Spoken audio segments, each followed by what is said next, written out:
Bismillahirrahmanirrahim. Alhamdulillah wassalatu wassalam ala Rasulillah, amma ba'd.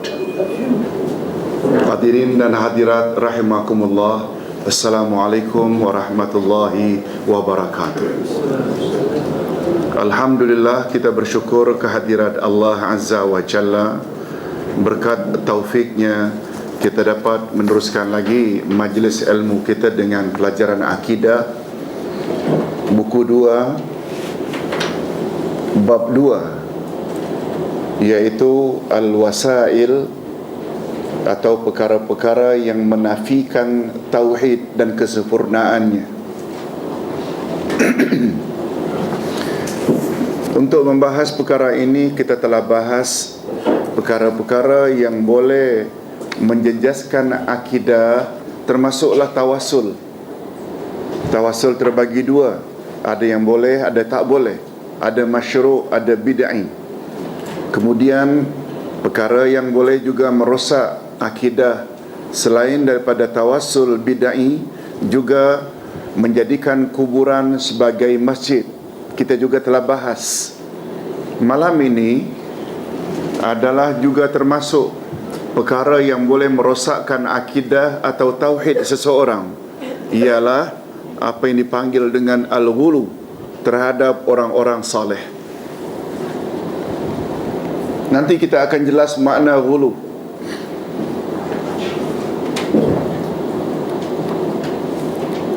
Hadirin dan hadirat, Ustaz ulang sekali lagi. Buku pertama kita sudah tamat membahas rukun iman dengan dalil masing-masing dari Quran dan sunnah Nabi. Iman pada Allah, iman pada Rasul, iman pada malaikat, iman pada kitab, iman pada hari kiamat, dan iman pada takdir. Buku 2, iaitu buku ini, akan membahas beberapa perkara yang boleh merosakkan akidah. Kita dah membahas bab sihir, ruqyah, tabarruk, takdis. Nah, bab yang kedua pula, kita membahas perkara-perkara yang boleh merosak akidah.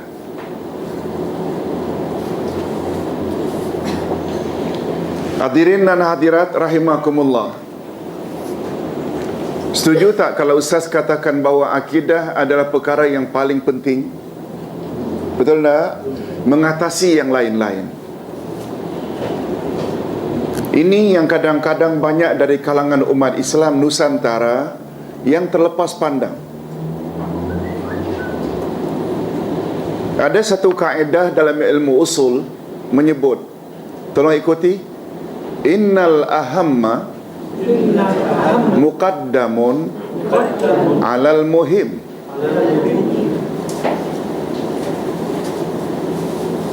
Yang lebih penting hendaklah didahulukan daripada penting.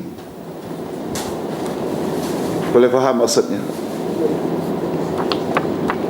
Salat penting, zakat penting, tetapi akidah lebih penting. Boleh tak salat dan zakat serta haji dan umrah menjadi mansuh, cancel, reject gara-gara akidah rosak? Boleh tak? Itu menunjukkan bahawa apalagi Allah Subhanahu wa taala menyebut satu-satunya dosa yang Allah tidak bersedia memaafkannya andai kata seseorang mati dalam syirik yang dia tak sempat dari tobat. Ayat juga menyebut bahawa syirik dapat menghancurkan semua amal baik. Jadi daripada amal ibadat, salat, puasa, zakat, haji, umrah, betul tak yang lebih utama adalah akidah? Ustaz tidak katakan itu semua tak penting. Cuma kaedah menyebut yang lebih penting hendaklah didahulukan daripada yang penting. Nabi Muhammad sallallahu alaihi wasallam pernah ditegur oleh Allah dalam surah Abasa. Beliau bermasam muka dan berpaling ketika seorang laki-laki datang, yang kedua dua matanya buta, lalu bertanya, "Ya Rasulullah, apakah ada ayat-ayat yang baru turun supaya aku boleh dapat pengajaran daripadanya?" Nabi melihat sahabat ini yang bernama Abdullah bin Ummi Maktum dengan muka masam lalu berpaling. Apa sebab? Karena ketika itu baginda sedang berhadapan dengan pembesar-pembesar Quraisy. Hasrat baginda mengajak orang kafir Quraisy ini memeluk Islam. Beliau utamakan berbanding sahabat yang sudah beriman. Allah kata, "Tidak, ai Muhammad. Melayan dengan baik sahabat yang sudah beriman walaupun buta, walaupun tidak punya status, bukan leader, adalah lebih utama daripada orang kafir ini yang belum tentu lagi mau beriman." Betul tak? Mengutamakan sahabat tadi yang ingin mendapat pengajaran itu lebih utama. Betul tak? Daripada orang kafir yang belum tentu lagi mau beriman. Jadi berbalik kepada masalah. Salat dikatakan tiang agama, menunjukkan kalaulah Islam itu bagaikan bangunan, adanya tiang penting tak? Penting. Tanpa tiang tak boleh kita rakit-rakitkan apa lagi untuk buat shilling, untuk buat atap, untuk rakitkan dinding tanpa tiang. Namun demikian, betapa pentingnya tiang, ada lagi yang lebih penting, iaitu foundation, iaitu tapak. Betul tak tapak itu bagaikan akidah yang apabila tiang besar macam mana pun dipacak pada foundation yang tidak kokoh, betul tak lama-lama condong dan akhirnya tombang? Ini maksudnya syirik menghancurkan seluruh amal saleh. Okey, pembahasan kita malam ini yang juga boleh merosak akidah adalah al-ghulu terhadap orang saleh. Kita teruskan makna al-ghulu. Al-ghulu maknanya berlebih-lebihan atau melampaui batasan yang diperbolehkan oleh syarak dalam menyanjung atau memuji orang-orang saleh. Sedangkan makna orang-orang saleh pula ialah orang-orang yang banyak melakukan amalan-amalan yang baik karena iltizamnya atau komitednya dengan ketentuan syarak. Dia banyak salat barangkali, dia banyak puasa, dia pergi umrah selalu, dia banyak zikir, dia banyak baca Quran, dia banyak qiyamul lail. Betul tak itu ciri-ciri orang saleh?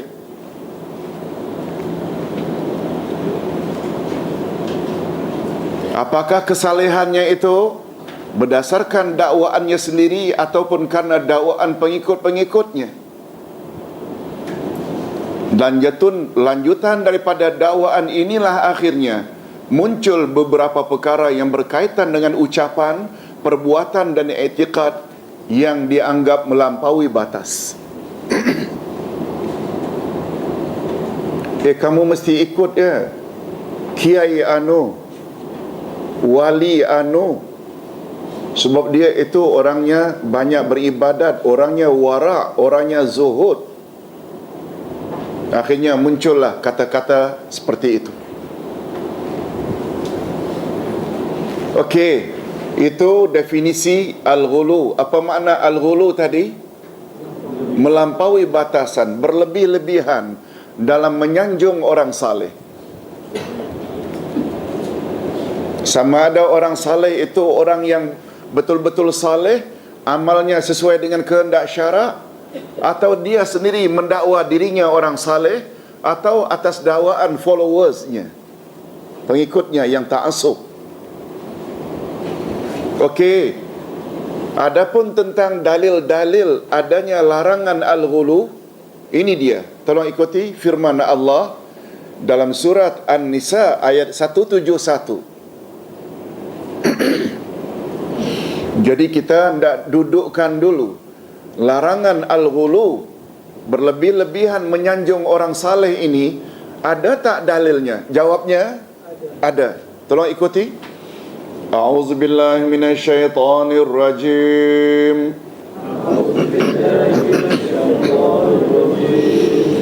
Ya ahlal kitab la taghlu fi dinikum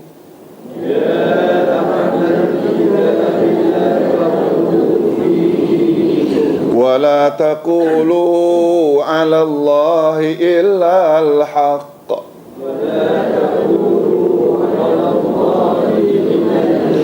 Innamal masihu Isa ibn Maryam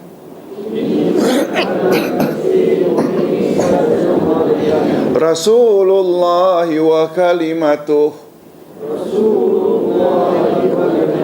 alqaha ila Maryam wa ruhum min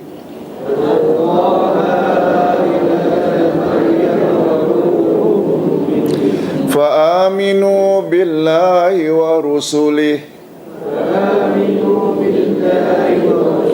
ولا تقولوا ثلاثة انتهوا خيرا لكم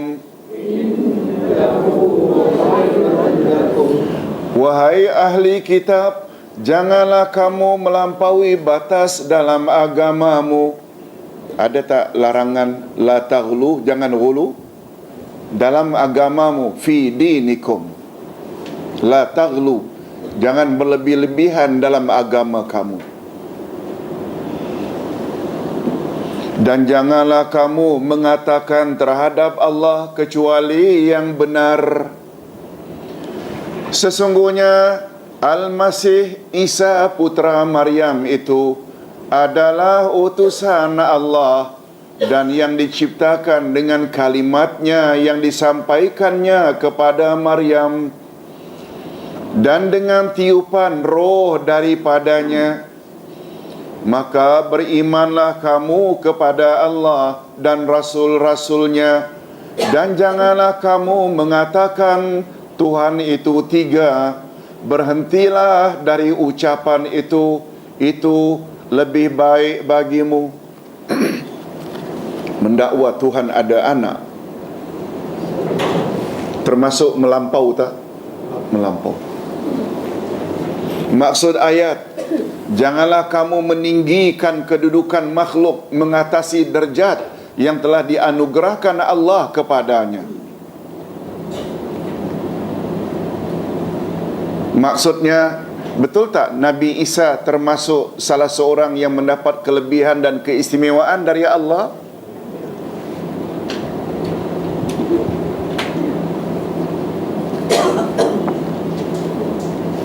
Kalau sekedar Isa dipanggil kalimat Allah boleh, sebab Isa tercipta dari kun fayakun, tanpa bapa.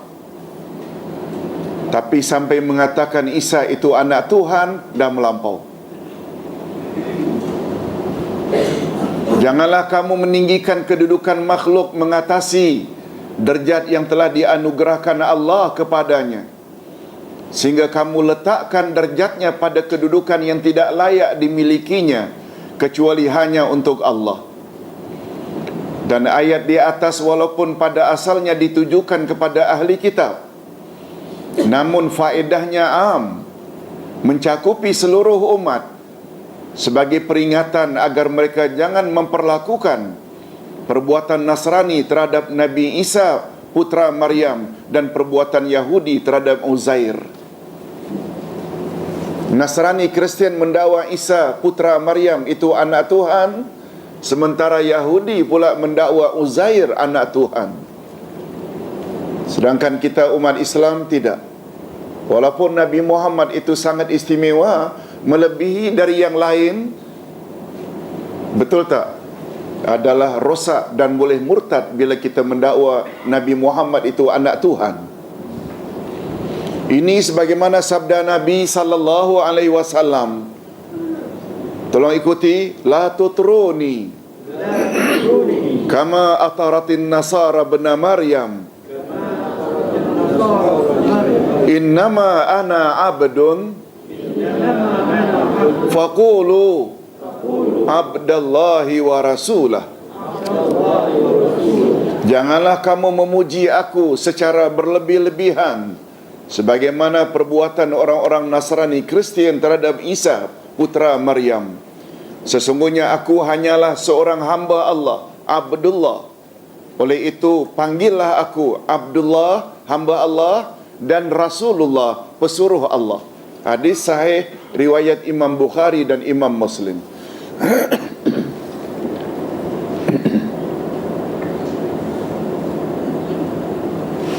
Ustaz ulang sekali lagi, walaupun ayat tadi menyebut ya ahlal kitab, ahli kitab, la taghlu, jangan kamu melampaui batas dalam beragama.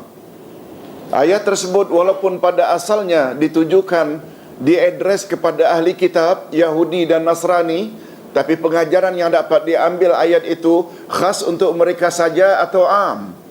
Am. Sebagaimana kaedah dalam ilmu tafsir, tolong ikuti, al-ibrah bi umumil alfaz la bi khususil asbab.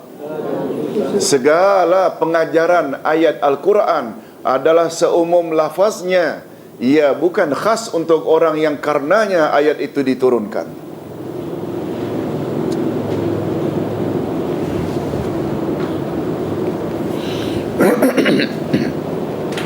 Maknanya termasuk tak umat Nabi Muhammad sallallahu alaihi wasallam jangan berlebih-lebihan dalam agama. Yes. Di dalam hadis di atas, Rasulullah sallallahu alaihi wasallam melarang keras umatnya menyanjung dan memuji-muji baginda secara keterlaluan, sebagaimana perbuatan Nasrani yang mendakwa kononnya Nabi Isa putra Maryam sebagai anak Tuhan. Maksud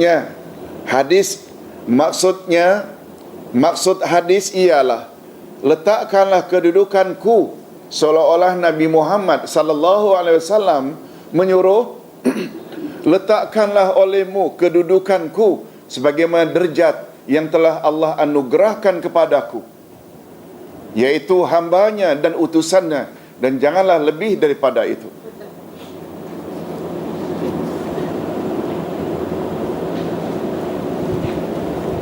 Oleh sebab itu, amalan sesetengah orang kita bila bersalawat kepada Nabi Muhammad sallallahu alaihi wasallam berdiri pada ketika-ketika tertentu, semuanya dikasih atar perfume. Mengapa berdiri? Nabi Muhammad sallallahu alaihi wasallam pernah masuk dewan yang penuh orang menunggu untuk mendengar khutbah dan ceramah beliau. Begitu beliau masuk, semua berdiri. Apa kata Nabi? Ijlisu, duduk kamu sekalian. Aku tidak mau diperlakukan seperti Kaisar dan Kisra. Kaisar itu Caesar, pemimpin tertinggi Rom. Kisra itu pemimpin tertinggi Parsi. Betul tak zaman itu ada dua superpower, yaitu Rom dan Parsi, Iran? Nabi tak mau disanjung. Begitu masuk, lalu mereka berdiri. Nabi kata, ijlisu, duduk kamu sekalian. Aku tidak mau diperlakukan seperti pemimpin tertinggi Rom dan pemimpin tertinggi Parsi, Iran. Apa makna ini? Betul tak? Nabi sallallahu alaihi wasallam. Sebab orang ketika itu sudah mula nak melihat, kononnya nak menyanjung Nabi sallallahu alaihi wasallam. Ini maksudnya, jangan keterlaluan. Hadirin dan hadirat, supaya jangan salah faham, kita disuruh tak menyanjung Rasul. Kita disuruh tak menyanjung orang alim dan orang saleh. Maksudnya biar bertempat. Yang paling utama kita menyanjung Rasul, kita ikut sunnah Rasul. Buat suruhan Rasul, jauhi larangan Rasul. Bukan dengan cara mereka-reka. Ini yang dimaksud dengan hulu. Oleh itu, jika kita betul-betul memahami hakikat ini. Hakikat apa tadi? Bahawa kita tidak boleh menyanjung secara keterlaluan terhadap orang saleh. Oleh itu, jika kita betul-betul memahami hakikat ini, kita tidak akan hairan jika terdapat sesetengah pandangan yang mempertikaikan tentang hukum menyambut hari keputeraan Rasulullah sallallahu alaihi wasallam.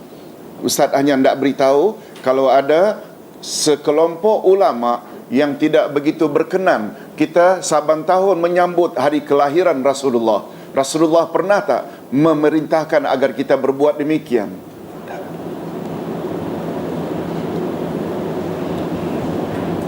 Berdiri beramai-ramai ketika membaca selawat kepada Nabi sallallahu alaihi wasallam, mendakwa bahawa roh Nabi hadir ketika mereka berselawat. Beberapa lirik yang keterlaluan memuji Nabi sallallahu alaihi wasallam di dalam marhaban, mempertikaikan bacaan, setengah ulama mempertikaikan bacaan Barzanji yang mengandungi banyak perkara-perkara yang dianggap hulu, iaitu puji-pujian yang melampaui batasan terhadap Rasulullah sallallahu alaihi wasallam dan lain-lain lagi. Jangan heran kalau ada suara yang menegur perbuatan itu, jangan heran, sebab mereka memandang itu sudah hulu terhadap Nabi. Boleh faham maksud Ustaz? Ustaz hanya hendak membuat pencerahan. Jangan kita kata mentang-mentang orang tegur itu dilabel lah dengan label-label tertentu. Sesat, songsang, tak hormat Rasul. Bukan itu masalahnya. Karena bimbang dengan hulu. Nabi pernah tak melarang perbuatan tersebut? Pernah larang.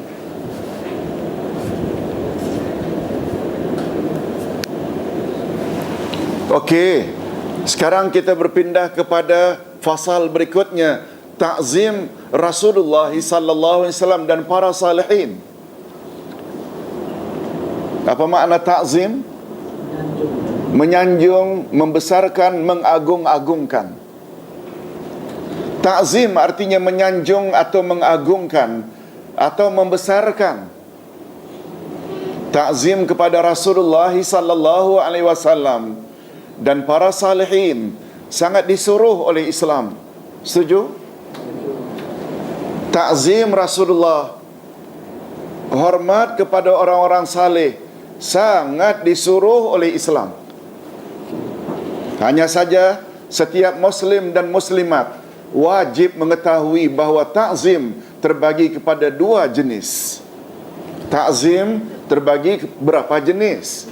Dua. Tolong ikuti. Ta'zim masyru', ta'zim mamnu'. Ta'zim masyru' maknanya ta'zim yang disuruh oleh Islam. Nah, di sinilah hadirin dan hadirat, kita sangat perlu tambah ilmu dari masa ke masa.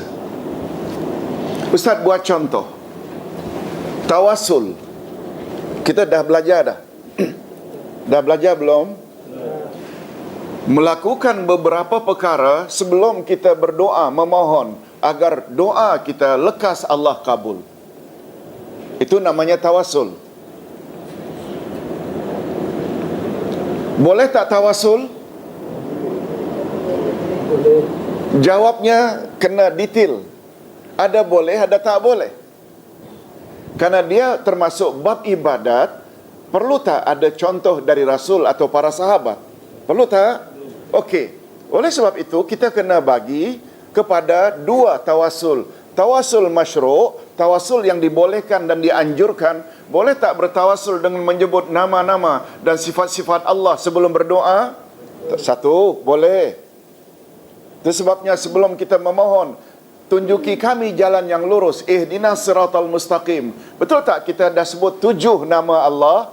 Bismillahirrahmanirrahim dah 2. Alhamdulillahirabbil alamin, hamad Rabb, nama Tuhan. Ar-Rahmanirrahim dah 2 lagi, 6. Malik 7. Baru tunjuki kami jalan yang lurus. Dalilnya ada. Dan Nabi selalu tak sebut ya Hayyu ya Qayyum dengan menyebut nama Allah dahulu baru minta. Yang kedua, tawasul yang dibolehkan iaitu tawasul dengan amal ibadat sendiri. Surat Al-Fatihah menyebut, apa tadi setelah tawasul dengan nama-nama Allah? Iyyaka na'budu wa iyyaka nasta'in. Betul tak ayat itu sebelum kita meminta tunjuki kami jalan yang lurus? Hanya pada Engkau kami beribadat dan hanya kepada Engkau kami memohon. Betul tak itu statement kita bahawa kita hanya mentauhidkan Allah dalam beribadat? Itu juga jenis tawasul kedua. Dan tawasul ketiga, boleh tak kita meminta jasa baik seseorang untuk mendoakan bagi pihak kita dengan syarat dia masih hidup, bukan yang dia sudah mati? Sama ada dari guru kepada murid atau murid kepada guru. Ini pernah berlaku tak di zaman Rasul? Sahabat minta tolong Rasul doakan, dan Rasul sendiri pernah tak minta agar Umar Ibn Khattab mendoakan untuknya ketika beliau pergi umrah? Ya Umar, la tansani fi du'aik. Silakanlah pergi ke umrah, tapi jangan lupakan aku dalam doamu. Ini tawasul. Semuanya ada dalil tak? Nah, selain yang tiga ini, semuanya tawasul bid'ah. Tawasul bid'ah. Tawasul yang dilarang. Termasuklah mentionkan nama wali-wali, berkat Syekh Abdul Qadir Jailani, berkat Syekh Rifai, berkat Syekh Sanusi, padahal orang itu sudah meninggal dunia. Dulu Ustaz pernah sebut, mengapa sebut nama wali-wali padahal ada nama lagi yang lebih tinggi daripada wali, iaitu para rasul, ulul azmi. Bukankah ulul azmi lebih utama daripada Abdul Qadir Jailani? Betul tak? Namun Nabi tak pernah suruh pun, hatta Nuh, Ibrahim, Musa, Isa. Kita belajar, kita tahu. Yang tak belajar, tak tahu. Nah, dalam hal ini, takzim juga terbagi dua. Perlu tak kita takzim kepada Rasulullah dan orang saleh? Ada yang boleh, ada yang tak boleh. Tolong ulang sekali lagi. Takzim masyru', takzim mamnu'. Okey, kita baca dulu. Pertama, takzim masyru'. Takzim yang disuruh oleh Islam, iaitu takzim yang disukai dan diredai oleh Rasulullah sallallahu alaihi wasallam, malah baginda menggalakkan serta menyanjung orang yang melakukannya. Nabi suka kalau kita hormat beliau. Cuma bagaimana caranya kita perlu tahu. Termasuk tak Nabi pernah sebut, apabila nama aku disebut, hendaklah kamu sambut dengan salawat dan salam. Termasuk tak? Masyru' atau mamnu'? Digalakkan. Nabi bersabda, man salla alayya marrah sallallahu alaihi asyara marrat. Siapa bersalawat kepadaku satu kali, Allah akan bersalawat kepadanya 10 kali.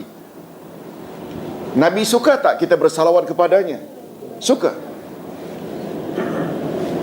Ini semua namanya apa tadi? Takzim masyru', takzim yang digalakkan. Okey. Dan yang menjadi ukuran atau asas takzim jenis ini ialah mengikuti atau ittiba' dan iqtida', mencontohi. Tolong ikuti. Ittiba', iqtida'. Apa makna ittiba'? Mengikut. Ikut saja. Macam yang Nabi suruh, ikut saja. Macam yang Nabi buat, contohi saja.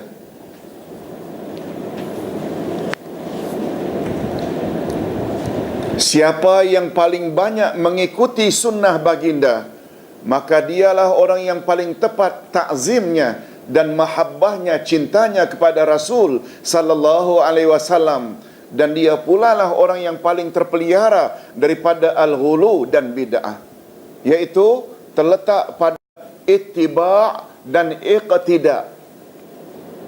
Tolong ulang. Mengikuti Rasul dipanggil, mencontohi Rasul dipanggil iqtida'.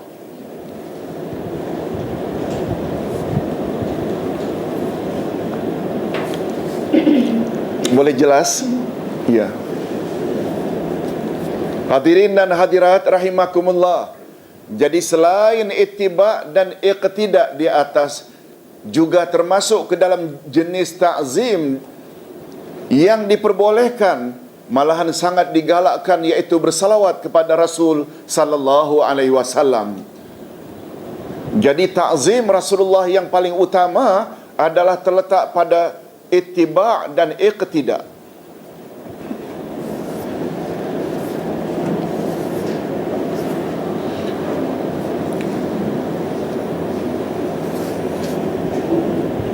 Hadirin dan hadirat, kita selaku umat disuruh tak agar ittiba'ur Rasul? Disuruh tak? Suruh. Kita selaku umat akhir zaman disuruh tak iqtida' Rasul? Ustaz, ambil satu contoh. Arahan langsung daripada Allah. Ayat 21 dari surat Al-Ahzab. Tolong ikuti. Laqad kana lakum fi Rasulillah uswatun hasanah. Sesungguhnya pada diri Rasulullah itu bagimu terdapat contoh teladan yang baik. Ini arahan dari siapa? Daripada Allah. Oleh sebab itu, bila kita contohi saja cara salat Rasul, cara tawaf Rasul, cara uduk Rasul, namanya iqtida' tak? Iqtida'.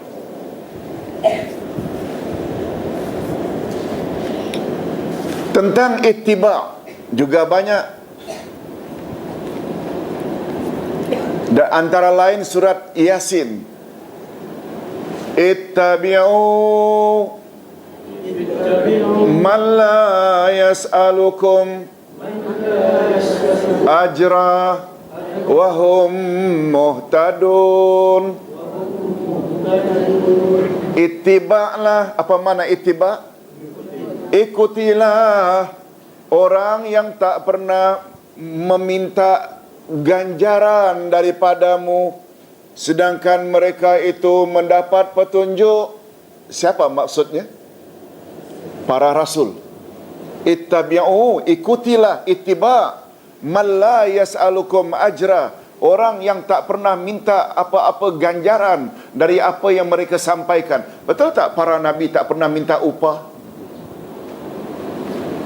Tak pernah minta envelope lagi. Kita tidak. Kadang-kadang terlalu demand. Para nabi tak pernah minta.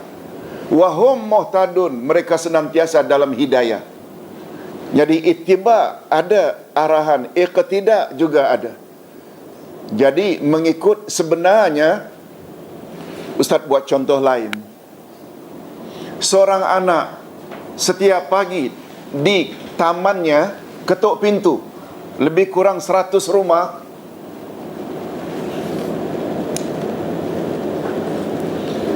Buka pintu saja lalu beritahu, saya hormat saya dengan mak bapak saya. Ketuk pintu satu lagi, saya hormat pada mak bapak saya. Semua orang diberitahu. Tapi suruhan mak bapak tak buat, larangan mak bapak tidak dijauhi. Termasuk dia itu takzim mak bapak tak? Tak. Walaupun dia tidak pernah sebut kepada orang, tapi nasihat baik mak bapak dia ikut suruhannya, jauhi larangannya. Betul tak? Itu bermakna dia takzim mak bapak. Contohnya macam itu.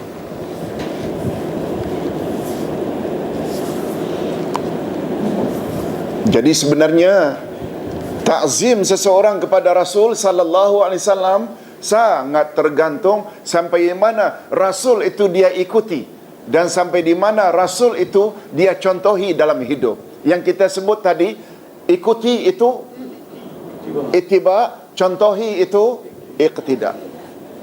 Nah, satu lagi sebagai tambahan, termasuk juga ta'zim Rasul apabila kita banyak bersalawat kepadanya. Termasuk tak? Ini dia sabda Nabi firman Allah menyebut dalam Al-Quranul Karim. Inna Allah wa malaikatahu yusalluna ala nabi.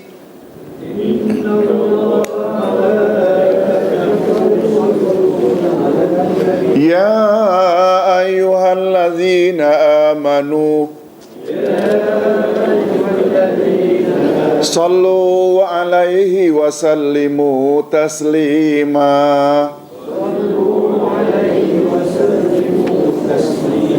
Sesungguhnya Allah dan malaikat-malaikatnya berselawat untuk Nabi. Hai orang-orang yang beriman, berselawatlah kamu untuk Nabi dan ucapkanlah salam penghormatan kepadanya. Maknanya, selain Allah dan malaikat bersalawat pada Nabi, Allah ada tak address kepada orang-orang beriman agar juga bersalawat dan memberi salam pada Nabi? Yes. Ustaz tambah sedikit. Ketika ayat ini turun, Al-Ahzab 56 kalau tak salah, betul? Para sahabat datang pada Nabi.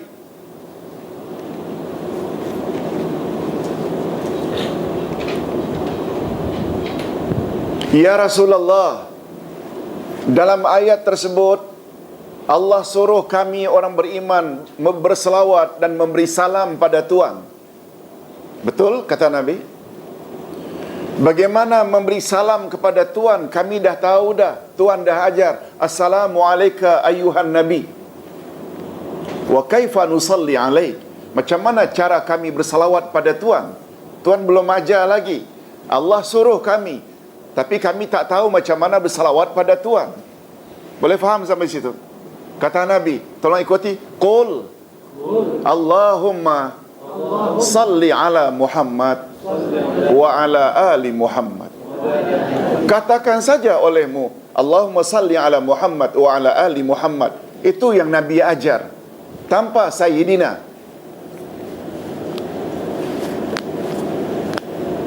Apa hukum Ustaz bila tambah Sayyidina? Itu bab lain lagi. Kalau namanya iqtida dan ittiba tanpa Sayyidina. Boleh faham maksud saya? Dan selawat ada macam-macam. Selawat yang paling kokoh riwayat Bukhari Muslim, tolong ikuti. Allahumma salli ala Muhammad wa ala ali Muhammad kama sallaita ala Ibrahim wa ala ali Ibrahim. Allahumma barik ala Muhammad wa ala ali Muhammad kama barakta ala Ibrahim wa ala ali Ibrahim innaka Hamidum Majid. Ini salawat yang paling kuat. Yang kedua, riwayat Muslim sahaja. Ini yang kita selalu baca umat Islam Asia Tenggara. Allahumma salli ala Muhammad wa ala ali Muhammad kama sallaita ala Ibrahim wa ala ali Ibrahim wa barik ala Muhammad wa ala ali Muhammad kama barakta ala Ibrahim wa ala ali Ibrahim fil alamin innaka Hamidum Majid. Boleh teruskan tak? Sahih riwayat Imam Muslim. Dan ada lagi. Tak pernah datang dari Nabi Muhammad ada kata Sayyidina. Ada yang tanya macam mana hukumnya Ustaz kita tambah Sayyidina. Nah, ulama mengulas.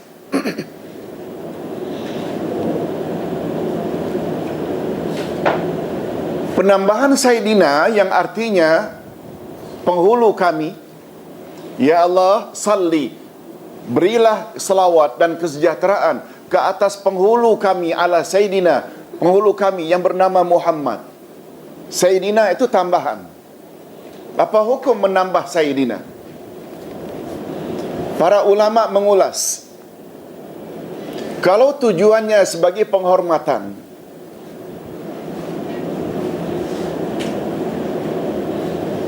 dia masih boleh diterima. Mengambil kira pada suatu hari Nabi sakit. Bilal sudah azan, dah masuk waktu. Nabi tak muncul-muncul untuk jadi imam.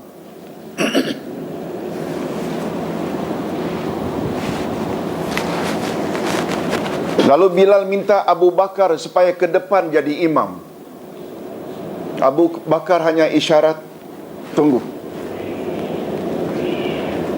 Sudah sekian lama menunggu, tak muncul juga baginda. Sekali lagi Bilal minta Abu Bakar ke depan.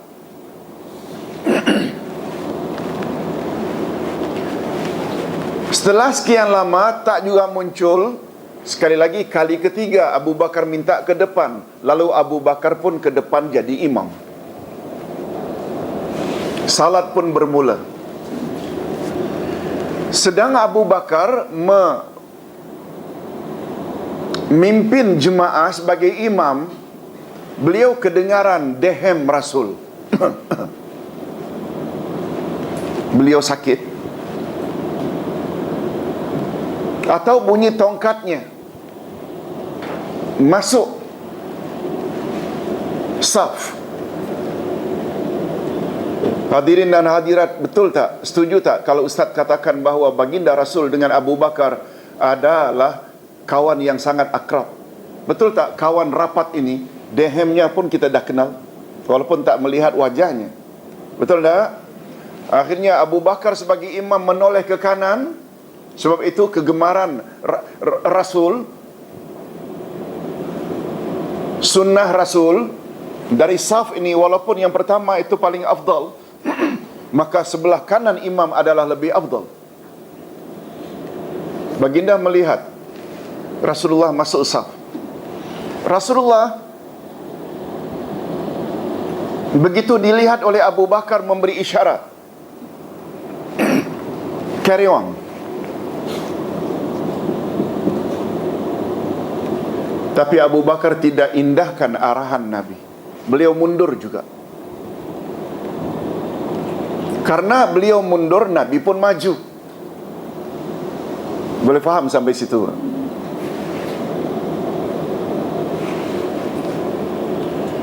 Lalu Nabi memimpin jemaah sampai akhirnya salam.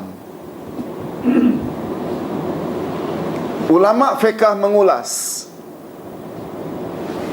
isyarat dari Nabi itu mengandung makna apa? Perintah tak? Perintah. Sikap Abu Bakar mundur, betul tak? Ta'zim Rasulullah. Beliau merasa tidak layak Rasul menjadi makmum. Betul tak ada unsur ta'zim? Hadirin dan hadirat, tolong jawab, antara melaksanakan arahan Rasul dengan ta'zim Rasul, mana yang lebih utama? Melaksanakan perintah Rasul teruskan dengan mundur sebagai ta'zim pada Rasul, mana yang lebih afdal? Tak berani jawab.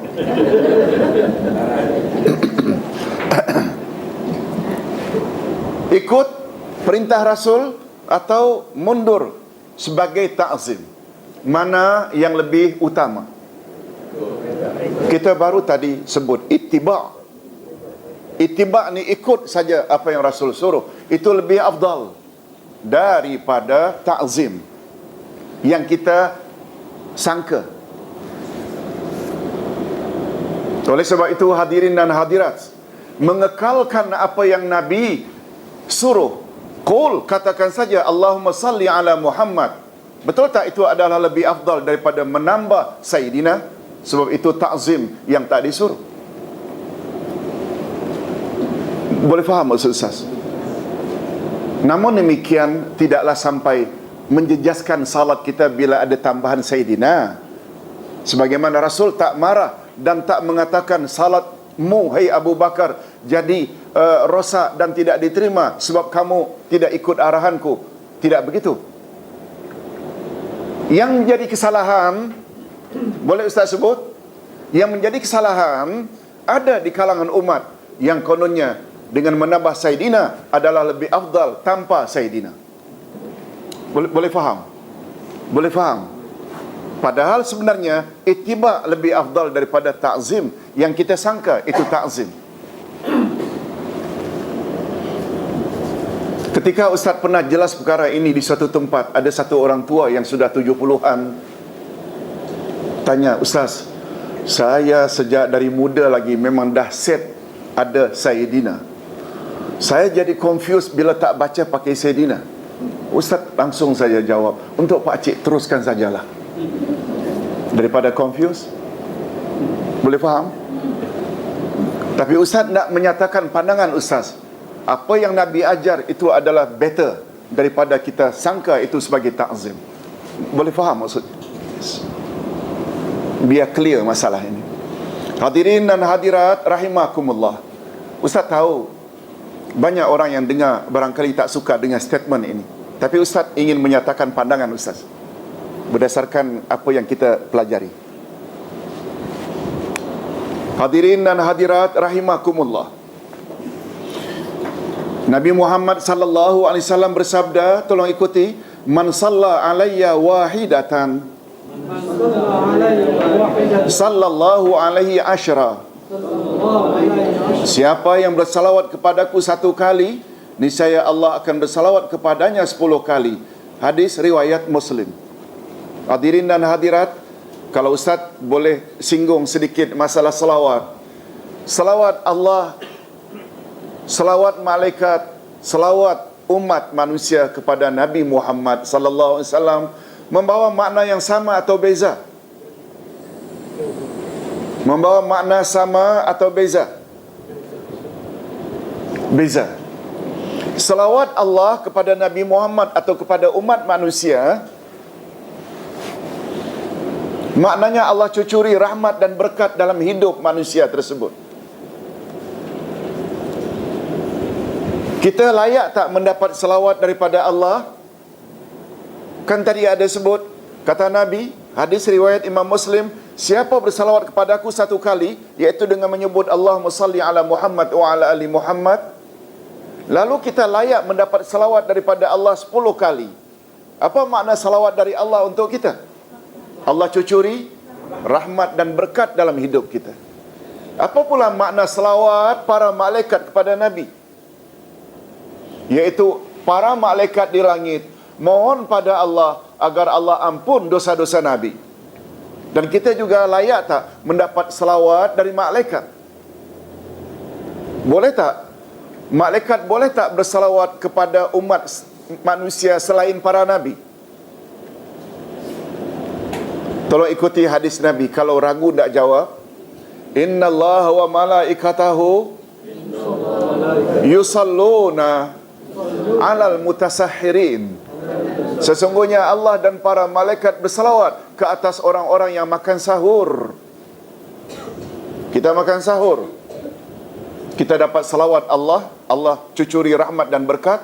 Kita juga dapat doa dari malaikat pada Allah agar Allah ampun dosa-dosa kita. Betul tak sangat rugi orang yang tidak sahur? Itu sebabnya kata Nabi memberi komen, tolong ikuti, tasaharu fa inna fis sahuri barakah. Makan sahurlah kamu, sesungguhnya makan sahur itu membawa berkat. Berkat maknanya ganjaran yang banyak. Hadirin dan hadirat rahimakumullah. Nah sekarang setelah kita bahas panjang lebar tentang ta'zim masyru', Ustaz ulang, ta'zim masyru' tadi yang paling utama ialah dengan cara ittiba' dan iqtida', ditambah pula berselawat ke atas Nabi. Yang kedua, ta'zim mamnu', iaitu ta'zim yang dilarang. Apa makna mamnu'? Dilarang. Itu sebabnya kalau ada signboard di negara Arab, mamnu'ut tadkhin, no smoking, itu maknanya. Mamnu'ud dukhul atau mamnu'ul wukuf, no parking. Mamnu'ud dukhul, no entry. Macam itu. Mamnu' maknanya apa? Apa makna ta'zim mamnu'? Ta'zim menyanjung tapi dilarang, iaitu jika ta'zim tersebut tidak disukai dan tidak diredai oleh Rasulullah sallallahu alaihi wasallam. Malahan baginda melarang dan mencela pelakunya. Ta'zim jenis ini pada hakikatnya bukan ta'zim, tetapi sebaliknya adalah ghulu dan bercanggah dengan ta'zim. Sebagai contoh, selain hadis larangan menyanjung baginda berlebih-lebihan sebagaimana sanjungan yang diberikan kepada Nasrani terhadap Isa putra Maryam, juga banyak lagi hadis-hadis lain seperti larangan baginda kepada para sahabat yang sedang duduk lalu mereka bangun untuk menghormati jika melihat baginda datang. Nabi ada larang tak? Jangan jadikan aku seperti Caesar atau Kisra. Ada larangan tak? Itu sebabnya bila hari ini setelah baginda wafat, kita buat macam itu. Oh, kalau baginda hidup, kita akan dilarang tak? Akan dilarang oleh Nabi SAW. Cuma kita kata, tak, kita perlu hormat Nabi. Lihat tu, kita dapat tak kategori dengan berdiri bila bersalawat itu ta'zim masyru' atau mamnu'? Mamnu', sebab larangan dah ada. Larangan baginda kepada para sahabat yang sedang duduk lalu mereka bangun untuk menghormati jika melihat baginda datang, dan larangan baginda kepada para sahabat yang salat berdiri sebagai makmum ketika baginda sebagai imam salat duduk karena uzur atau sakit. Nah, di sini ada dua pandangan. Bila imam itu duduk, makmum yang tidak sakit oleh Nabi disuruh duduk. Tapi Ustaz tidak nafikan dalam hadis lain Nabi membenarkannya. Dalam hal ini ada dua pendapat, kedua-duanya boleh. Nabi Muhammad sallallahu alaihi wasallam bersabda, hadis riwayat Imam Muslim, tolong ikuti, in kittum anifa la taf'aluna fi'la farisin war rum yaqumuna ala mulukihim. Hampir saja kamu tadi melakukan perbuatan bangsa Parsi, Iran dan bangsa Rom. Mereka berdiri karena takzim kepada raja-raja mereka. Hadis riwayat Muslim. Sahih tak? Tok saya tanya Ustaz ya, Ustaz kalau pemimpin dah terjawab dah, untuk apa tanya lagi? Selamat sikit Ustaz.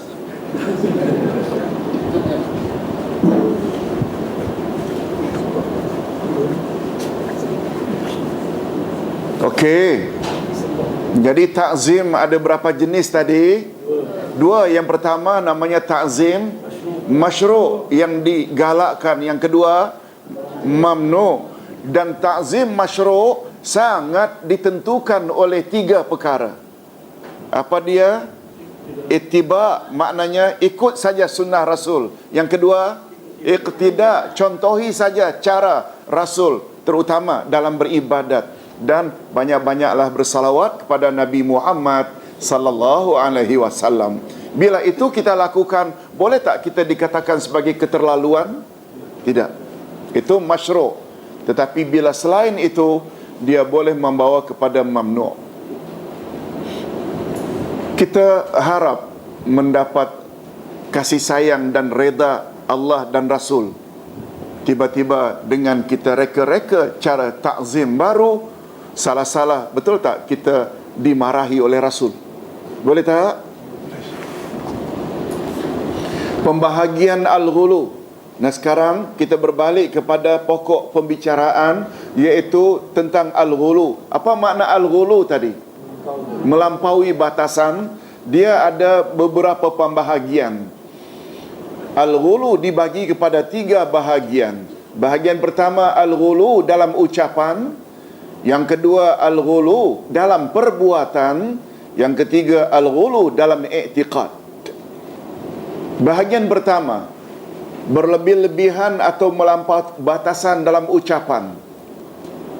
Al-ghulu dalam ucapan, melampaui batasan atau mujawazatul had. Mujawazatul had maknanya melampaui batasan. Betul tak had dah jadi bahasa kita? Had itu batasan, mujawazat itu iaitu melampaui batasan atau berlebih-lebihan memuji dan menyanjung orang-orang saleh dari sudut ucapan. Bahagian ini pula terbagi kepada 3 jenis. Jenis pertama, ghulu dalam bentuk ucapan yang dapat merosakkan tauhid kerana ia termasuk ke dalam syirik besar. Dia boleh membawa ghulu ini kepada syirik. Apa dia, Ustaz? Jenis pertama ini, ghulu dalam ucapan yang boleh membawa, menjerumuskan kita ke dalam syirik besar, umpamanya menyandarkan beberapa sifat uluhiyah kepada mereka, seperti menyandarkan pengetahuan takdir di dalam Lauh Mahfuz, al-ilmul mahfuz wal qalam, kepada Rasulullah sallallahu alaihi wasallam, atau baginda dapat menolak malapetaka, kashfud dur, atau mendatangkan manfaat, jalabun nafa, atau berdoa kepadanya, atau memohon perlindungan kepadanya. Siapa? Rasulullah sallallahu alaihi wasallam dan lain-lain. Awak bila pergi ziarah umrah ke haji ke Madinah, jangan lupa tahu pergi ke kuburan Nabi dan minta di atas kuburan Nabi. Termasuk tak? Termasuk syirik tak? Bercanggah tak itu dengan wa iyyaka nasta'in? Hanya padamu kami memohon. Nabi Muhammad bukan Allah. Lalu kita ambil uluhiyah Allah itu. Masih ingat lagi makna uluhiyah? Tauhid uluhiyah, iaitu hanya kepada Allah kita beribadat, tidak kepada yang lain. Doa termasuk ibadat tak? Ibadat apa namanya? Hati ke, lisan ke, badan atau harta? Ibadat apa? Doa? Lisan. Bukan hati, lisan. Ya Rasulullah, di atas kuburan Nabi umpamanya, masukkanlah aku ke dalam golongan orang-orang yang layak mendapat syafaatmu di akhirat nanti. Syirik. Mengapa syirik? Karena memohon kepada Rasulullah, ya Rasulullah, berilah aku syafaatmu di akhirat nanti. Syirik tak? Tapi bila bentuk doa itu, ya Allah, ya Tuhanku, masukkanlah aku ke dalam golongan orang-orang yang layak mendapat syafaat Nabi Muhammad di akhirat nanti. Boleh tak? Nah, addressnya itu, ya Allah lain, ya Rasulullah lain. Boleh faham? Nampaknya macam hampir sama, tapi dia beza. Yang satu syirik, yang satu tidak. Hadirin dan hadirat rahimakumullah.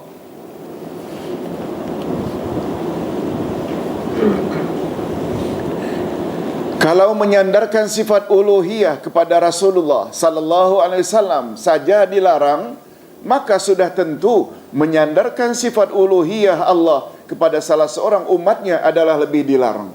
Boleh faham maksudnya? Betul tak Rasulullah itu paling tinggi?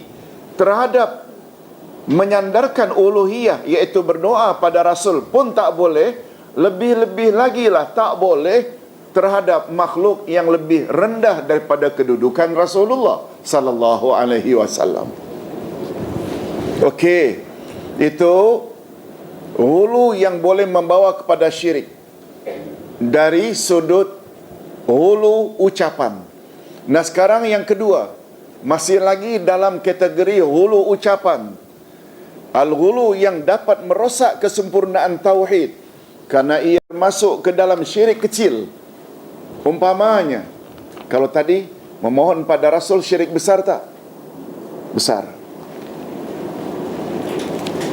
Kita dah belajar pada penghujung buku 2. Syirik terbagi 2, ada besar, ada kecil. Yang besar ada 8. Dari 8 syirik besar itu, satu di antaranya syirkut doa. Tolong ulang.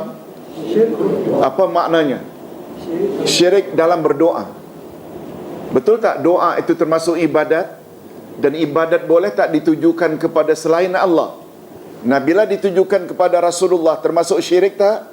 Itu maksudnya syirkut doa. Nah, syirik kecil pula apabila tak sampai ke peringkat syirik besar. Ini dia, umpamanya bersumpah dengan nama Rasulullah atau nama orang saleh atau ucapan seperti Masya Allah wa sya'a fulan, ini adalah kehendak Allah dan kehendak si fulan, atau ucapan laula fulan la asabana kaza wa kaza, kalaulah bukan karena si fulan, sudah pasti kami akan ditimpa bencana ini dan itu dan lain-lain. Tolong hadirin dan hadirat ikuti sabda Nabi, man halafa bi ghairillahi faqad asyraka, siapa yang bersumpah dengan nama selain Allah maka syiriklah dia. Kalau seseorang bersumpah demi Nabi Muhammad, termasuk tak? Termasuk tak syirik? Syirik besar atau kecil? Kecil. Hadirin dan hadirat, bila disebut bersumpah dengan nama selain Allah, demi Muhammad, demi Kaabah, demi nenek moyang, demi keris pusaka, semua itu sumpah selain nama Allah. Termasuk syirik tak? Besar atau kecil? Syirik kecil bukan maknanya dosa kecil. Dulu kita dah jelaskan. Untuk lebih clear, Ustaz buat contoh kata-kata Abdullah bin Mas'ud. Apa kata Abdullah bin Mas'ud? Kamu bersumpah dengan nama Allah tapi bohong. Better daripada kamu bersumpah dengan nama selain Allah tapi benar. Boleh faham? Umpamanya pemilik MP3 ini kehilangan, tertinggal, lalu balik, Ustaz ambil sebagai contoh. Berkali-kali Ustaz ditelefon, Ustaz kata Ustaz tak ambil, padahal Ustaz ambil. Sampai ke peringkat Ustaz kata wallahi Ustaz tak ambil. Betul tak? Ustaz bersumpah dengan nama Allah tapi bohong.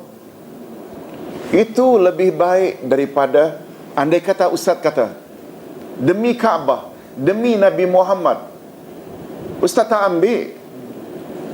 Ustaz memang tak ambil, tapi Ustaz bersumpah dengan nama selain Allah. Yang pertama tadi lebih baik daripada yang kedua. Padahal hadirin dan hadirat, betul tak bohong itu juga dosa? Boleh faham maksudnya? Dia nak menggambarkan bahawa bersumpah dengan nama selain Allah termasuk dosa besar tak? Walaupun namanya dalam bab syirik, dia syirik kecil. Ustaz buat contoh mudahlah. Akhwafu ma akhafu ala ummati asyirkul asghar. Yang aku paling takut menimpa umatku syirik kecil. Lalu Nabi ditanya, ya Rasulullah, apa itu syirik kecil? Nabi jawab, tolong ikuti, asyirkul asghar huwa riya. Syirik kecil adalah riya. Riya termasuk syirik besar ke syirik kecil? Bila kita attend kelas, bila kita salat, bila naik haji, beli umrah atau umrah, lalu ada riya, Allah reject tak ibadat kita? Allah tolak tak? Tolak. Tapi apabila kita umpamanya minum arak, kita naik haji, kita berjudi naik haji, kita berzina naik haji, tak ada ulama kata haji kita tak diterima.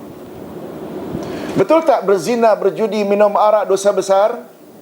Syirik, syirik kecil riya.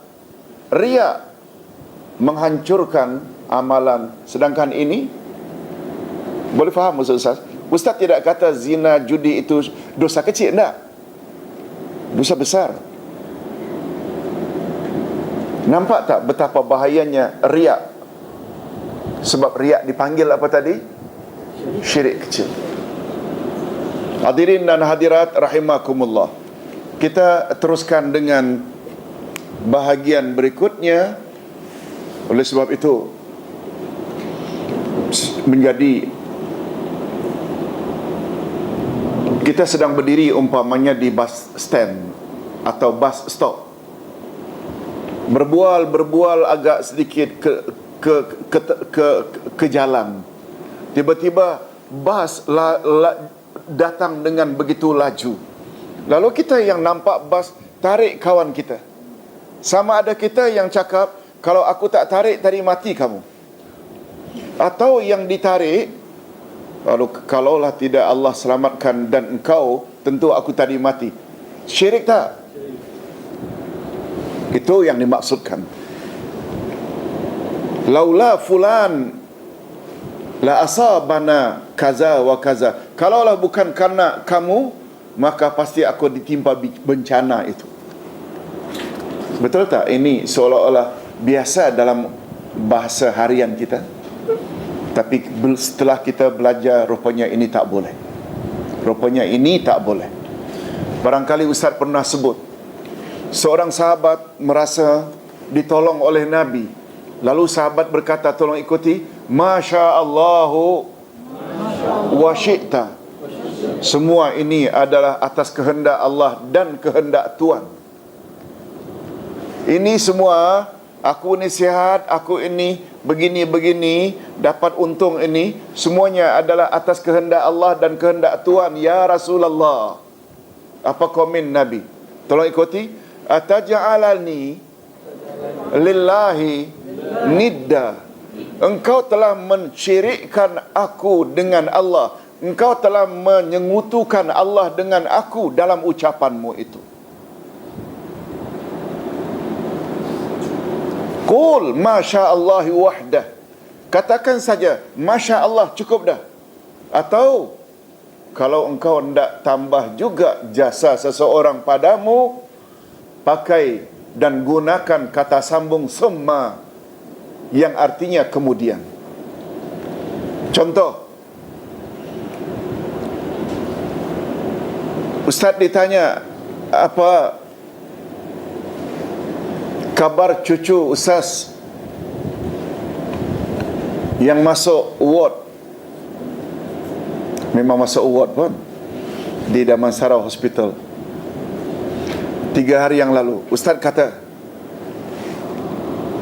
Pak Haji Muhammad Nur, Alhamdulillah, cucu sekarang sihat berkat kehendak Allah dan Dr. Anu. Syirik dah, dan Dr. Anu. Sebab kata sambungnya dan. Tapi andai kata, Alhamdulillah Pak Muhammad Nur, cucu Ustaz dah sihat atas kehendak Allah, kemudian atas jasa baik Dr. Anu, boleh tak? Mesti kata sambung dan. Summa. Summa maknanya kemudian, jangan dan. Hadirin dan hadirat, dalam bahasa kita macam tak ada apa-apa kan? Tapi Nabi Muhammad sallallahu alaihi wasallam tak suka itu. Di situlah perlu tak kita belajar akidah. Itu sebabnya kata Nabi, hindarkan syirik walau sebesar kaki semut. Di sini terasa oleh kita betapa perlunya kita belajar dari masa ke semasa. Hadirin dan hadirat rahimakumullah. Adapun jenis ketiga, ghulu dalam ucapan. Kita kan tadi sedang bercakap tentang ghulu terbagi 3. Ghulu dalam ucapan, ghulu dalam perbuatan, ghulu dalam i'tiqad. Betul tak? Ghulu dalam ucapan pula terbagi berapa? 3. Ada ghulu ucapan yang membawa syirik besar, kita dah sebut tadi. Ada ghulu ucapan yang dapat membawa syirik kecil, juga dah sebut. Nah, yang ketiga, al-ghulu yang diharamkan, seperti mensifatkan seseorang dengan sifat-sifat yang baik yang tidak layak baginya, tetapi tidak pula sampai ke tahap syirik besar atau kecil. Umpamanya, mendakwa seseorang bersifat pemurah atau dermawan, padahal ia sebenarnya seorang yang bakhil. Jujur atau amanah, padahal ia pengkhianat. Berkata benar, padahal ia seorang pembohong.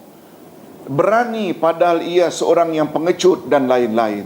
Dia yang ketiga ini tidak sampai ke tahap syirik. Besar tidak, kecil pun tidak, tetapi hukumnya haram. Boleh tak kita golongkan yang ketiga ini, memuji-muji dengan makna jack dan mengampu, bodek? Ni dia, haram hukum.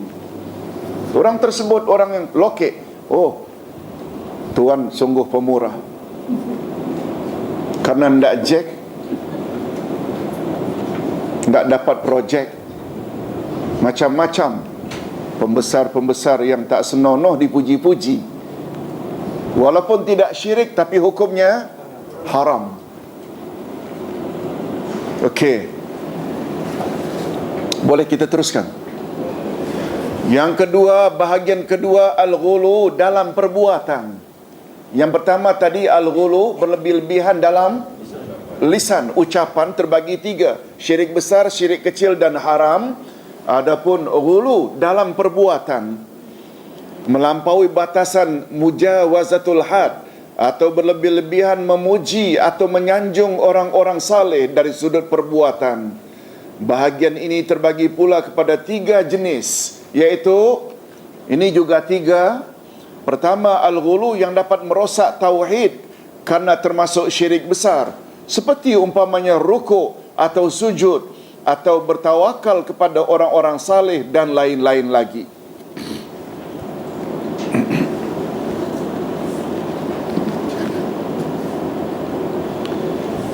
Kalau kita lihat cara orang-orang Siam menghormati rajanya dengan meniarap, kalau tak salah lah, Ustaz pernah tengok, betul tak?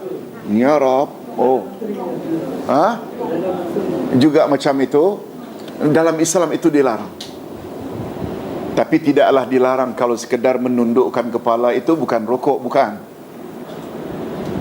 Atau bagi Ustaz, minta maaf, kita boleh berbeza pendapat dalam hal ini. Kalau biasa dalam dari adat orang-orang kita kepada tuanku umpamanya, kita buat macam ini, dia tidak termasuk, insya-Allah. Tetapi kalau sampai rukuk, sujud, meniarap, itu termasuk syirik tak? Syirik dalam ucapan atau perbuatan? Perbuatan. Syirik besar ke kecil? Besar. Yang kedua, jenis kedua, al-ghulu yang dapat menolak kesempurnaan tauhid kerana ia termasuk ke dalam syirik kecil, umpamanya salat di atas kuburan atau sujud ke arah kuburan, atau membaca Al-Quran di atasnya sambil berkeyakinan atau beriktikad bahawa perbuatan-perbuatan tersebut yang dilakukan di kawasan perkuburan tertentu lebih afdal jika dilakukan di tempat yang lain. Hadirin dan hadirat, berdoa di atas kuburan boleh tak? Berdoa di atas kuburan boleh tak? Malah dianjurkan oleh agama. Tapi yang dikatakan syirik kecil ini, bila kita beranggapan, bila kita berdoa di atas kuburan wali-wali tertentu, keramat-keramat tertentu, kononnya lebih power. Faham maksudnya lebih power? Lebih makbul. Salah. Dia boleh membawa kepada syirik kecil.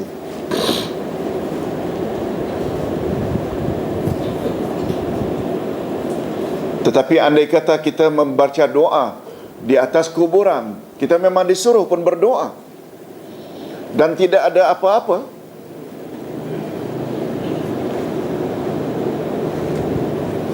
anggapan bahawa kuburan itu lebih istimewa dari yang lain. Adapun yang ketiga, ghulu yang diharamkan dalam bentuk perbuatan yang tidak sampai kepada tahap dua jenis syirik di atas, umpamanya menembok kuburan atau membuat bangunan di atasnya dan lain-lain lagi. Semua perbuatan tersebut hukumnya bid'ah karena ia bercanggah dengan sunnah Rasul sallallahu alaihi wasallam. Tolong ibu-ibu dan bapa-bapa sekalian, berwasiatlah dari sekarang pada anak cucu, bila ayah atau ibu meninggal, jangan tembok. Sebab itu dilarang oleh Nabi sallallahu alaihi wasallam. Meninggikan agak sejengkal dua, boleh tak? Boleh tak? boleh sebagai tanda itu kuburan. Kemudian di atasnya, supaya tanahnya itu tidak lari, lalu kita buat galangan yang boleh dicabut bila-bila masa, tidak permanen. Boleh tak? Masih dibolehkan. Yang tak boleh ini permanen. Sebab hadirin dan hadirat, kuburan hari ini 50 tahun yang akan datang boleh dibongkar tak? Lalu dimasukkan orang lain? Boleh. Itu sebabnya Nabi Muhammad sallallahu alaihi wasallam melarang tajsis. Tajsis maknanya kita konkret tembok sampai ke dalam. Dia bukan syirik besar, juga bukan kecil, tapi dia dosa tak? Dosa. Hadirin dan hadirat rahimakumullah. Ustaz ulang sekali lagi. Hulu terbagi berapa tadi? 3 ucapan, perbuatan dan i'tiqad. Nah, setelah kita bahas 2 jenis hulu, ucapan dan perbuatan, kita sampai ke bahagian yang terakhir untuk malam ini, hulu dalam i'tiqad. Apa makna i'tiqad? Kepercayaan, keyakinan, melampaui batasan mujawazatul had atau berlebih-lebihan menyanjung orang saleh dari sudut i'tiqad atau keyakinan. Di antara contoh al-ghulu jenis ini ialah: pertama, al-ghulu dalam i'tiqad atau keyakinan Nasrani, sehingga mereka mengeluarkan Nabi Isa putra Maryam daripada sifat insan pada sifat ketuhanan. Betul tak? Sampai mendakwa Isa itu anak Tuhan, maknanya sudah melampau dalam i'tiqad. Yang kedua, al-ghulu dalam i'tiqad atau keyakinan Syiah terhadap Sayyidina Ali bin Abi Talib radhiyallahu anhu. Sebahagian mereka ada yang mendakwa beliau, iaitu Sayyidina Ali adalah Tuhan. Itu dah melampau. Ada pula yang mendakwa beliau maksum, terpelihara dari segala dosa. Padahal yang terpelihara dari dosa maksum hanya Rasulullah sallallahu alaihi wasallam. Para sahabat tidak maksum. Maknanya keyakinan macam itu boleh tak tergolong ke dalam hulu? Hulu dalam ucapan ke perbuatan atau i'tiqad? I'tiqad. Nanti pada buku 3 kita akan bahas tentang i'tiqad Syiah. Satu di antara 12 akidah Syiah yang menyimpang dan bercanggah dengan Ahlus Sunnah wal Jamaah, iaitu keyakinan, tolong ikuti, ismatul a'immah. Semua imam itu maksum, terutama imam 12 keturunan Sayyidina Ali, semuanya maksum, tidak pernah buat salah. Itu sebabnya wajar tak kalau Syiah itu diharamkan di Malaysia? Karena i'tiqadnya sangat jauh berbanding dengan Ahlus Sunnah wal Jamaah. Yang ketiga, al-ghulu, sebahagian ahli sufi atau tarikat terhadap Rasulullah sallallahu alaihi wasallam. Ada di antara mereka yang mendakwa bahawa baginda dicipta daripada nur atau cahaya, dan alam maya ini pula dicipta daripada nur Muhammad. Ini dah melampau. Oleh sebab itu, kata Imam Ibn Taymiyah terhadap hadis yang selalu disebut bila ada upacara Maulidir Rasul yang berbunyi, jangan ikuti sebab ini hadis palsu. Laulaka ma khalaqtul aflaq. Kononnya Allah berfirman, kalaulah tidak karena engkau hai Muhammad, aku tidak merasa perlu mencipta alam ini. Betul tak? Itu telah meletak Nabi Muhammad mengatasi segala-galanya. Ada pula yang mendakwa bahawa kita ini semuanya adalah berasal dari Nur Muhammad. Ada tak? Ini semua pahaman-pahaman atau i'tiqad golongan Sufism, tarikat-tarikat.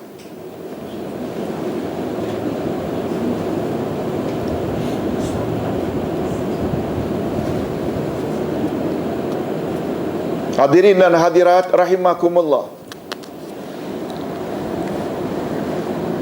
Sebab statement itu bercanggah dengan sabda Nabi sallallahu alaihi wasallam. Tolong ikuti, kullukum min Adam wa Adam min turab. Semua kamu berasal dari Adam dan Adam dicipta daripada tanah. Betul tak? Ayat Quran juga banyak menyebut tentang sekalian manusia, jika kamu ragu-ragu akan adanya hari berbangkit, ketahuilah olehmu bahwa manusia pertama aku cipta daripada tanah. Salah silah keturunanmu aku cipta dari sperma, kemudian menjadi darah dan menjadi daging. Ini firman Allah, ini hadis Nabi. Tak pernah ada daripada Allah bahawa kita berasal dari Nur Muhammad.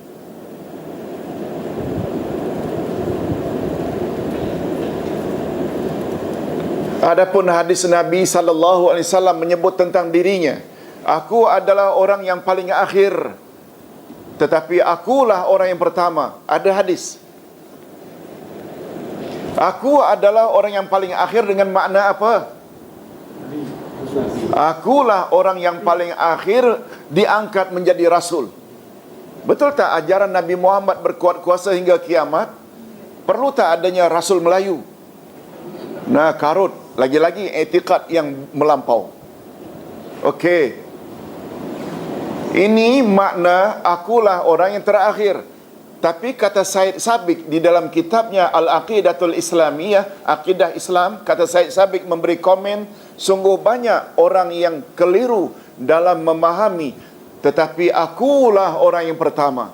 Lalu beliau bawa, ada orang yang mendakwa kononnya Muhammad, kita semua makhluk ini berasal dari Nur Muhammad, karena Muhammad orang pertama.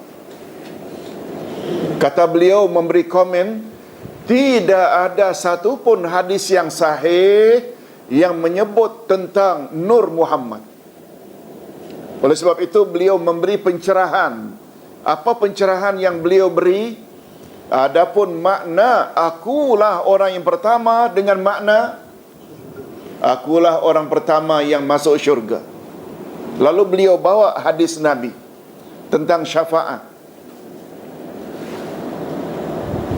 Setelah para nabi dan para rasul meniti siratal mustaqim yang kecepatannya bagaikan kilat, yang kecepatannya bagaikan, sampai akhirnya di pintu syurga. Lalu para nabi dan para rasul, termasuk tak Nabi Adam, Nabi Nuh dan Nabi Ibrahim, itu nabi-nabi utama, semuanya termasuk, dapati pintu syurga tertutup. Semua mereka memohon, Ya Rab, tolong tunjukkan seseorang untuk memberi kami syafaat agar dapat membuka pintu syurga ini. Lalu Allah Subhanahu wa taala tunjuk Nabi Muhammad sebagai pemberi syafaat untuk semua nabi tadi. Lalu beliau ke depan membuka pintu syurga, lalu beliau yang melangkah masuk lebih dahulu sebelum para nabi dan para rasul yang lain. Ini makna sahih. Boleh faham?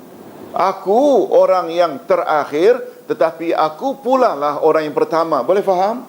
Dia tidak ada kaitan dengan awal mula segala-galanya Nur Muhammad. Bukan di situ. Hadirin dan hadirat rahimakumullah. Adapun yang keempat, al-ghulu,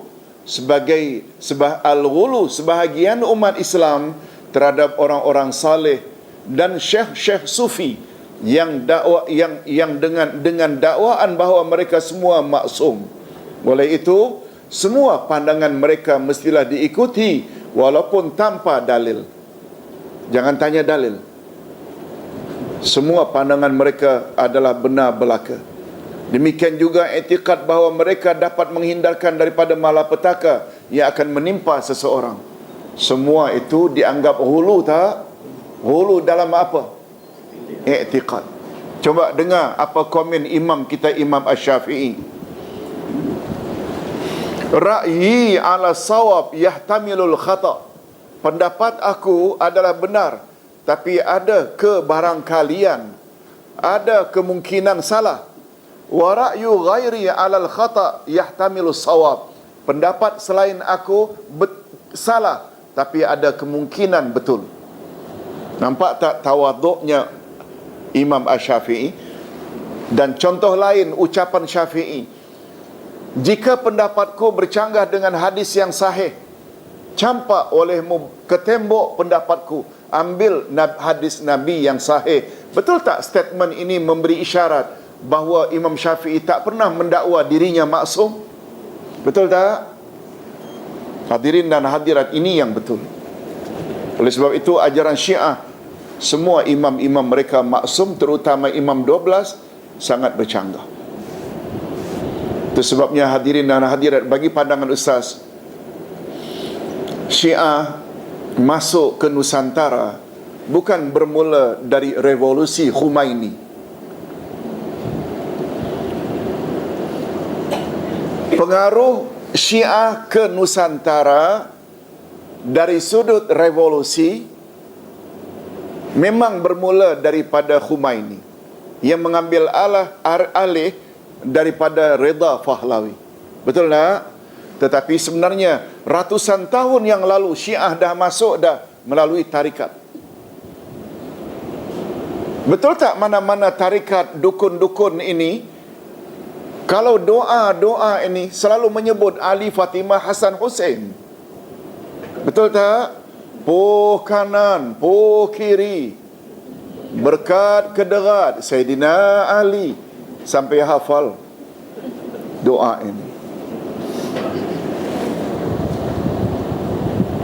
Tarikat Muhammadiyah Arqam menyebut dalam syahadatnya, selain asyhadu an la ilaha illallah, asyhadu anna Muhammad Rasulullah, juga disebut Ali, Fatimah, Hasan, Hussein. Apa ini? Semuanya unsur Syiah dah masuk. Itu sebabnya pemerintah kita haramkan gerakan macam ini. Sebab dia termasuk tak hulu dalam akidah. Ustaz pernah beri contoh. Orang berkenaan beritahu pada Ustaz, tinggal di Taman Seri UK, Ulu Kelang, belum ada KLIA, akan berangkat jam 9 pagi, 10 ke 9 antara itu. Lalu masih lagi di rumah jam 8, jam 9, 1 jam kemudian mesti berangkat. Lalu dia beritahu, Ustaz, jam macam itu tu saya baca sepanjang jalan nama Abuya. Nama Abuya, semua kita tahu Abuya Al-Arqam. Ustaz tahu tak? Ustaz pun kata tak tahu. Apa dia? Saya akhirnya dapat naik kapal terbang. Walaupun jam macam mana saya sampai juga, sebab flightnya delay jam 12. Dia hubung kaitkan yang dia boleh nampak itu berkat sebut nama Abuya sepanjang jalan. Termasuk tak dalam hulu, dalam ucapan? Boleh bawa syirik tak? Kononnya yang menyelamatkan dan melancarkan dia itu Abuya. Contoh-contoh. Ini realiti dalam hidup. Betul tak bila kita tak belajar, kita boleh termasuk ke dalam golongan ini? Hadirin dan hadirat, Ustaz kira cukup untuk malam ini. Kita sambung lagi nanti insya-Allah takdis pula. Sekali lagi Ustaz ingin simpulkan, kita disuruh sebenarnya menghormati, takzim, menyanjung Rasul dan para ulama. Tetapi bila dah sampai berlebih-lebihan, dia dilarang tak? Itu sebabnya Nabi Muhammad sallallahu alaihi wasallam bersabda, maaf, maksud Ustaz, para salafus salih berkata, Ustaz buat contoh. Kata salafus salih, setiap arahan daripada Allah senantiasa di tengah. Setiap perintah daripada Allah senantiasa di tengah. Itu sebabnya Nabi Muhammad sallallahu alaihi wasallam mendapat gelaran apa? Ayat 143 Al-Baqarah, wa kadzalika ja'alnakum ummatan wasata. Wasat itu tengah. Ummatan wasata. Perintah Allah senantiasa berada di tengah. Kata salafus saleh selanjutnya, Syaitan berusaha agar bawa suruhan ini, perintah ini, kalau tak ujung sana, ujung sini. Ujung sini namanya tatarruf. Ujung sana namanya itraf. Istilah lain, tatarruf ini taksir, longgar. Itraf pula istilah lain ghulu, berlebih-lebihan. Boleh faham maksud saya? Setiap arahan daripada Allah kepada umat manusia, khasnya umat Muhammad, senantiasa di tengah. Syaitan senantiasa bawa arahan Allah ini yang sepatutnya di tengah. Kalau tidak ujung sini, ujung sana. Ujung sini longgar, ujung sana berlebih-lebihan. Ini yang tadi hulu. Coba dengar baik-baik sambungannya. Di ujung mana syaitan bawa jika insan ikuti? Ujung mana? Tak kira sini ke sana, syaitan berpuas hati. Boleh faham? Salat yang disuruh oleh Allah menurut Nabi wajib 5 kali.